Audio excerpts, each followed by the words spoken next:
So finally, after missing my one chance to get this deck fully completed, I now have it done. I was able to pick up everything I needed on Saturday off of Jacob, shout out to him, and now I have the deck fully completed. So I'm here to bring you the Ahsha deck profile that should have been for quite some time.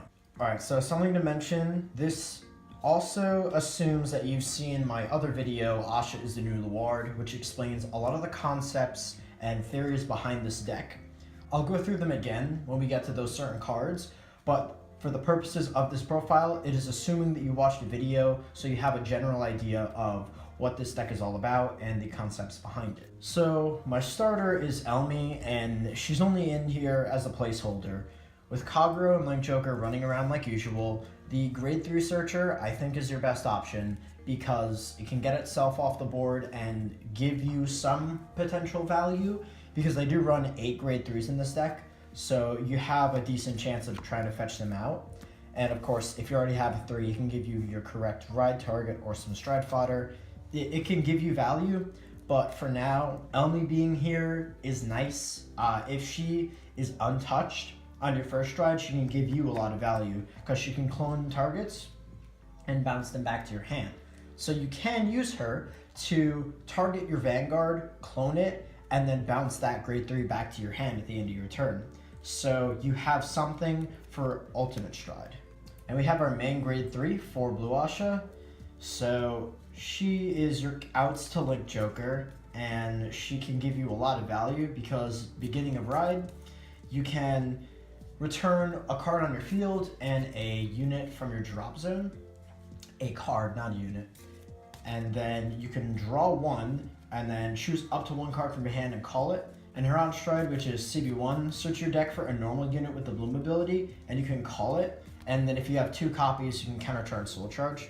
So she has a built-in countercharge engine, which is very nice because other than this deck can go through its counterblast pretty quickly, but it's fine because this is here, and of course this you want it to be your main ride target. Next we do have 4 Cornflower Maiden Ines. This is the card that I mentioned that's going to generate you so much advantage because nearly every single card in your deck, excluding triggers of course, is a Bloom unit. So this being able to fetch out nearly anything if you need a combo piece, if you need perfect cards, if for some reason you want to get a crit trigger because it has Bloom, you can do that. So she's just going to net you a lot of advantage, and she can just clear your board if you're playing something, if you're playing versus Link Joker or just like versus Kagero, even though it might be a bit advantageous for that. Up next we have 4 Kara, and she's pretty good. If you have a Vanguard with Bloom or a Ranunculus Vanguard, she gets continuous plus 1k in resist, so she can be a 10k beat stick by herself, which is good. However, her Bloom is once per turn, when your copy is placed, she can get 10,000 power and boost. Let's say you're on Velhamina, the GR, and you attack with this. So that's done. And then if you proceed to call 2 units off of Velhamina, what you can do is Bloom will trigger for both, so then you get a 40k column. Because due to the timing, it still allows you to do that. So it's kind of interesting. And I'll explain the combo as I go along through the G zone, but that is a very important thing to note because this allows you to get a 40k column, not 30, and especially when you're on Velhamina with your Generation Break 4, it's going to create a lot of aggression, which is what this deck is now. It's heavily changed from the Bloom playstyle into a more aggressive deck, which I genuinely enjoy. Up next I have 4 Thuria, and I'm thinking of taking her out actually. So I have a lot of mixed feelings about Thuria because while she doesn't have Bloom, she's useful because she can still trigger Bloom due to her upon placement skill to copy a name of something, which is great, but because she doesn't have Bloom, you can't fetch her off of a lot of things. So it's a bit meh, but she's still important. I think she's still really good for the deck anyways. So I'm going to keep her in, but I've considered dropping her down to 3. So I can play Leslie, a grade 1, which I'll get to on in a moment. Okay, 4 green shot. So this is a flex spot. These 4 spaces in the deck can be many things. I'm running 4 green shot because it's very versatile. Because what you can do is, for example, by itself, you can attack with it on Velhamina, and then what you can do is you can call over it, or call 2. So if these are your call targets for it. So then if these are your call targets, this creates a 22k line, which is good. 22, 27 if you're at Generation Break 4. And it breaks that 21k threshold, which is a 15k guard, which is always important when you need to create magic numbers in combat. For grade runs, we're running this perfect guard specifically. The new one is pretty lackluster for what I'm trying to do with the deck, because once again, this is recyclable and it's fetchable. So if you need to hunker down for whatever reason, you can keep recycling these off of Inverno, off of Ahsha, so that you can just keep fetching them. And this deck can be a tank if for some reason you need to do that playstyle. Outside of that, if you're given the leeway, you can just go on full aggression because the deck is running 12 crit due to its aggro and heavy deck thinning, so this is always important.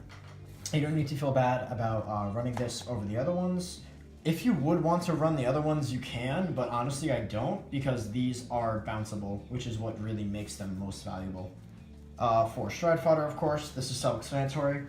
For Diane, this is a bit self-explanatory because she can just create lots of numbers. She has resist. By herself, she can become an 8k body with continuous resist, which is good because 8 equals 16. It can swing for a magic number at your opponent's vanguard. Upon bloom, it can become 26, which once again breaks a 20k guard, and it's just good. And of course, end of turn, once it blooms, you can Soul Blast one and bounce it. So if you are playing versus Link Joker, you can use this to bounce back to your hand. You have, to an extent, outs to Link Joker, but not enough to where you can genuinely play versus them, because they can just floodgate you and completely fill your board with block cards, because that's what I like to do with the deck. And at that point, you don't exactly have an out to it entirely. And here's a spicy tech, Leslie. So Leslie has potential for a 5 attack combo, which I'll explain later on. But she's good, Her bloom is useless. I've never triggered it so far. And she's only here as a combo piece to make 5 attack combos on your Velhamina turns, just for pressure. Like, having it on first stride is great. Having it on second stride with your GB4 is amazing, just because it adds more value to it. I have been considering wanting to run 2 because of how much potential and value this can get you. But in reality, since her cost is a Soul Blast 2, you're only likely to use her like once or twice really in like a game. So it's a bit hit or miss in total honesty. I like it. I want to play 2, but I'm just fiddling around with 1 and I'll see where that takes me. So for triggers, we have 4, 8, 12 crit. This is the most controversial part about Ahsha. I have been seeing people running 8-4-4, 8 crit 4 draw. 4 of Lisbeth, Lumpy kept trying to go for, but it's a bit meh because the deck already recycles by itself. You don't really care about hitting stand triggers because with stand triggers in your deck, it forces you to play in a suboptimal manner, and even though they can give you a potential for more attacks, you already have a certain way to play with Velhamina for you to get 5 attacks per turn. So the stand triggers don't give you enough value to actually warrant running them. Inverno can recycle, Ahsha can recycle, so Lisbeth is ironically enough power creeped. You can play her if you're playing the loop, but the loop build is very different, and in total honesty, it requires too much setup for an already heavy control meta, and when you have the potential to kill your opponent on second, third stride, this deck is way superior. And this deck is too strong in comparison to the previous Bloom playstyle and the loop engine. And of course, for the Musketeer heal trigger, the thing that allows you to countercharge soul charge, it's whatever. Most importantly, G-Zone. So I got 2 of this thing. It's pretty lackluster. It's cool, it can build you a board, but you don't really care for that because honestly, you just want to keep shredding Velhamina over and over and over again. So something which you can do is if you're being like bum rushed or just in a bad situation, or you do just want a turtle so you can get ready for your big turns, you can use this as your first stride. Fetch out Ines. Keep using Ines on that turn just to generate some advantage off of herself and your triple drives while just attacking your opponent. And you can get a lot of advantage that way so that your second, third, and fourth strides all have Velhamina's GB4 active, so it just allows you to make your push turns because the GB4 is active before her declaration of attack since it is a continuous, so it just gives you so much value right now. Like, she has potential to do something, but she's a bit meh. Alright, 3 of the big girl, Velhamina. This thing is amazing, and it kind of upsets me that this is the only thing that you want to stride into, but it's so much value. There's a 5 attack combo that you can do off of this. You can create 26k lines for your opponent to guard for 4 attacks. It's so good. It's just so insane. Upon declaration of attack, CB1, flip anything, call 2 grade 2 or less units with the same name to separate R in the front and back. And then, of course, shuffle. And then continuous GB4, all your front or rear guards gain plus 5k and a crit. So this is being a Dimax is pretty devastating, and just it gives you all the push that you want, and it's fantastic. So once again, you could first stride this thing, and then if you want to just keep your second, third, and fourth strides to be this for its GB4 to be active on all 3 times, your opponent's going to be dead. It's the same philosophy as why I actually run 3 Drag Strider in my LUARD deck, because the first and second are expected to kill them, and if they live, there's no way they're going to get through the third one, because this just forces too much out of your opponent, because if they're at 4, they're within lethal range. The playstyle of the deck has changed, and it's for the better. 2 of this thing that we don't care about, this is actually just a flip target, and same thing with Sabriz. These are your 3 flip targets for Velhamina. That's really it. This card is actually terrible, and we don't want to use that. And Sabriz is in here because it's a necessary evil. That's really it. 1 Primavera. This is just in here because it's in here. I'm probably going to replace this with the Zoa when I get the chance to. Probably this Friday or something. So this is just in here. This is going to be replaced really because it's basically Velhamina but for a Counterblast 3. So it's really, really costly. It's kind of inefficient, not gonna lie. 1 Inverno. So this is here because it can help you recycle. This is what I mentioned earlier in my other video, where this allows you to get a lot of recyclability out in the deck. It allows you just to do a lot of things, and it makes your perfect guards fetchable. So if you're trying to hunker down in a bad matchup or something like that, you can use this as long as you have 1 PG in hand. Or even with Ahsha, you don't even need a PG in hand. You can use Ahsha Stride.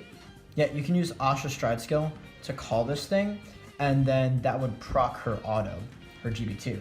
So when you do that, you can clone, fetch 2 copies, put them in your hand, and then be able to use the Rain Breath combo, or just by herself using 3 or something like that. You can proc it to bounce it back to your hand. So you can get 3 PGs out of this, which is quite a statement. It's just overall good. And once again, your critical trigger counts as a normal unit in drop zone. So that being able to recycle itself is pretty good off of Inverno and Ahsha.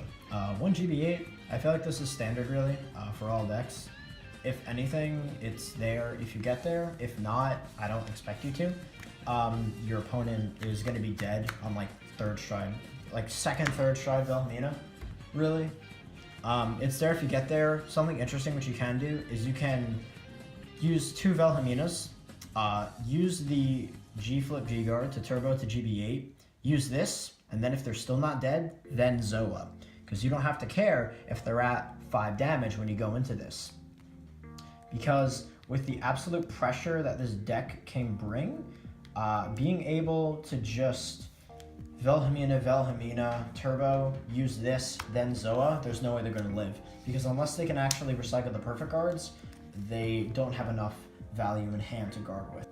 One G-Flip G-Guard, it's there because it's a Rain Breath clone. That's really it.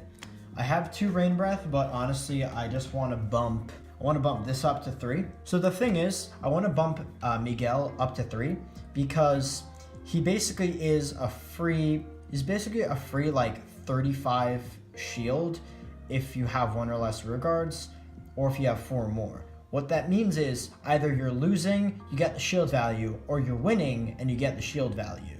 Like, if you're winning, you have a board. If you're losing, you don't have a board. So he's always applicable. And Rain Breath really doesn't show much value anymore because you're not really worried about like using Bloom to trigger it defensively because you have no targets to do that with anymore. Like you used to be able to do that with Odette. You could have an Odette on board, use Bloom, it will proc, give 2 units 4K, so you can give your Vanguard the 4K, so that's really it. But that was about the closest thing to a defensive play which you could do, which I kind of wish that Ahsha had more like that, but still, the playstyle of the deck has changed, so you're not really concerned with that. This deck is very, very aggressive now. I honestly think that the playstyle, changing the playstyle of this deck has been more beneficial because it also makes a lot of the cards no longer needed, which is pretty interesting, but still, I just don't see anything wrong with just using Velhamina 3 times, GB8ing, and then going into Zoa. I don't see them like ever surviving that point.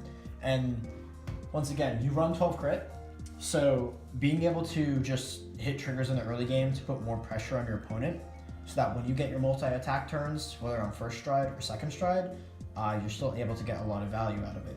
And you're going to be forcing out cards from your opponent's hand. The deck is just hella aggressive right now, and it's for the better. I'm really happy that the playstyle changed. Okay, so for this combo, you want your field to look a little something like this. You want 2 Diane, or you can have 2 Kara, 1 in the front, 1 in the back. It doesn't matter. Either or, really. And then you want Leslie in the back to boost Green Shot here.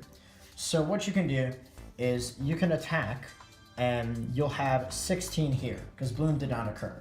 So you have 16, end of battle, Soul Blast 2, retire her, and then you can call Green Shot over Green Shot. Bloom will occur. This one gets 2. So now you have Green Shot.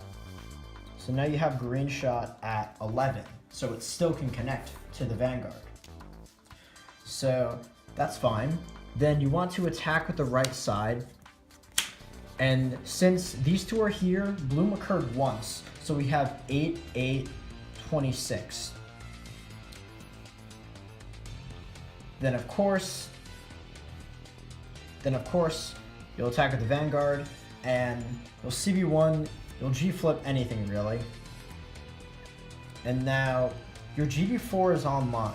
So, what you will do is you'll call Kara over the Dianes. For example, if you had Kara already on field, you'll just call Diane over Kara, vice versa. And there, Bloom will occur for these 2. So this becomes a 30k line, and then with the GB4, it's 35 2 crit. And then for Green Shot, right now she's at 11, and the GB4 pushes her to 16 2 crit. So Green Shot Elf is a magic number, and Kara is another magic number. So you do your checks, they can be whatever. If you get crits, great, so you can make more magic numbers. But then you'll attack with, ideally the smaller number. So you'll attack with 16 here, and then you'll attack for 35 here. And right there was 1, 2, 3, 4, 5 attacks. And this is going to be your main staple play.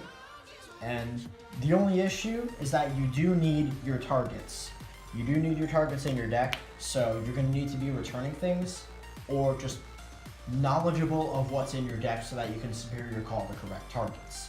Because this, give or take what you're playing in the deck, will be a 5 attack combo that you can do once again, first, second, third stride. It's just absolutely insane. And that is the profile. So remember guys, like, subscribe, and criticals never end. I'll catch you guys later.